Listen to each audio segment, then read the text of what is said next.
Episodin e sotëm do ta nisim me Shahinin, i cili është i mërzitur sepse ata nuk po arrin të kenë një fëmijë.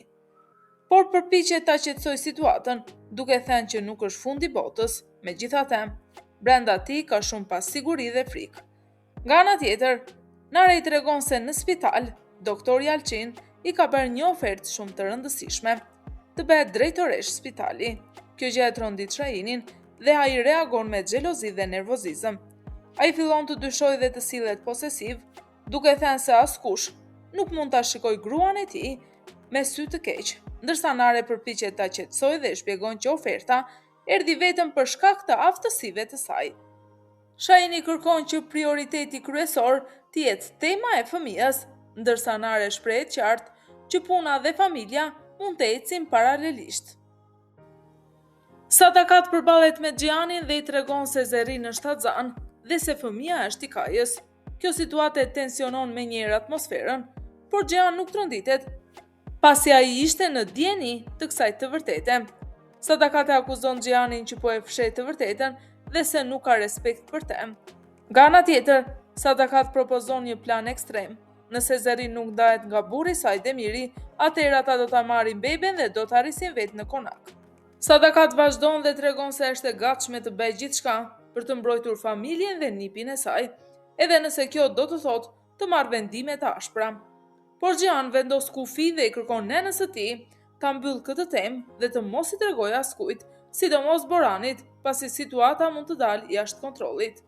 Boran kërkon numrin e Aliës, duke treguar se dëshiron të flasë me të për një çështje të rëndësishme familjare. Ai thekson se nuk do të ndryjë në mënyrë të gabuar dhe kërkon që gjithçka të bëhet me qetësi.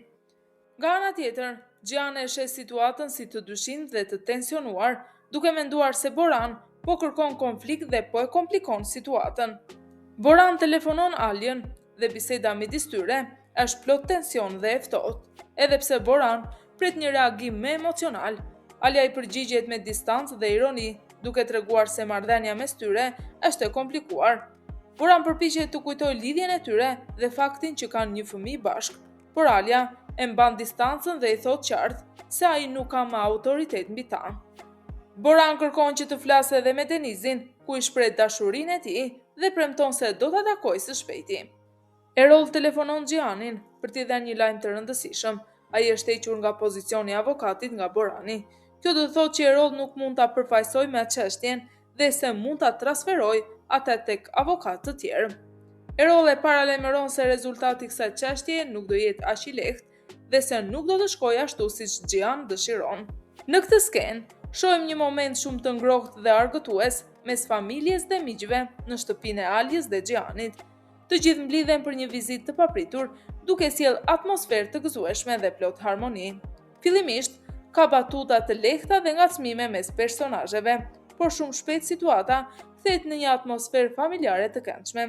Të gjithë ulen së bashku, ku bën shaka me njëri tjetrin, duke treguar një lidhje të fortë mes tyre.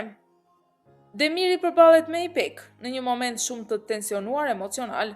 Ai e vëren gjendjen e saj të rënduar dhe e pyet për marrëdhënien e saj me Kajën, duke dyshuar se diçka e madhe ka ndodhur mes tyre. Demir është i drejtë për drejtë dhe i vendosur, duke mos e lënë Ipekun të mbyllet në vetvete. Ai është hyrë të flasë dhe kërkon të kuptojë arsyen pse ajo është larguar nga Kaja. Nga ana tjetër, Ipek është e ftohtë dhe e mbyllur emocionalisht, duke mos dashur të flasë për situatën. Në një moment, ajo kujton fjalët e Xhianit, gjë që tregon se ajo është ende e ndikuar nga e kaluara dhe vendimet e tij. Boran është i vendosur që të mos ndahet nga djali i tij dhe shpreh hapur dëshirën për të kaluar më shumë kohë me të.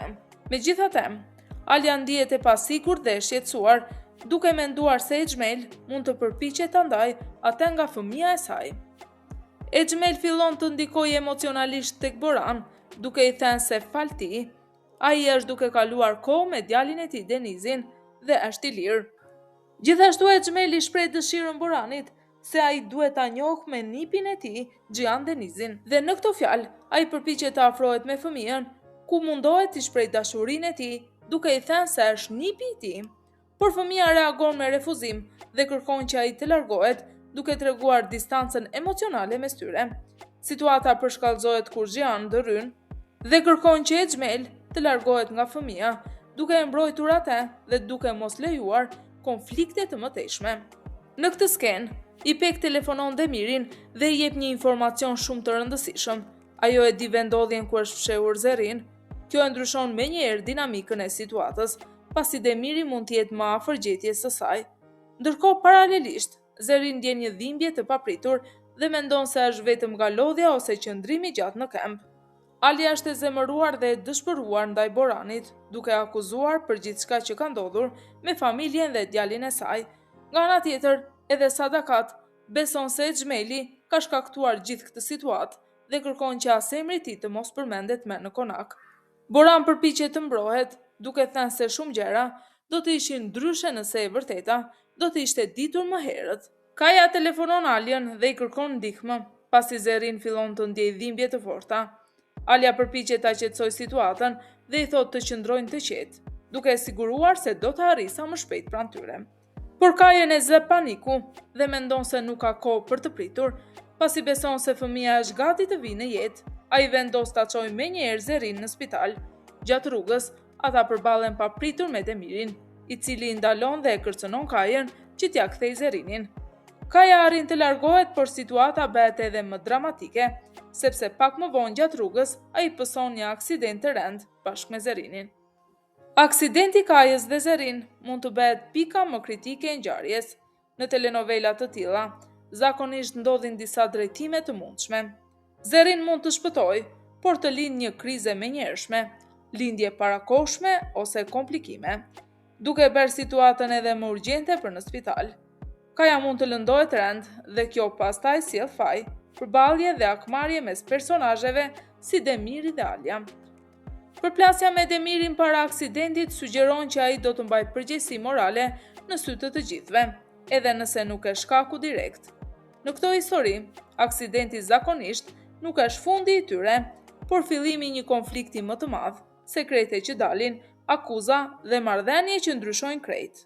Në episodin tjetër me shumë gjasa do të shohim a arrin në kohë në spital dhe kush e mban përgjegjësinë për atë që do të ndodhi. Dhe kështu, historia bëhet edhe më e errët, një vendim i vetëm, një moment i vetëm mund të ndryshojë fatin e të gjithëve. Por kjo është vetëm fillimi. Nëse do të zbulosh çfarë ndodh më pas, mos harro të abonohesh dhe të aktivizosh zilen. Sepse në këtë serial, çdo episod është më i fortë se më parshmi. Shihemi në videon tjetër.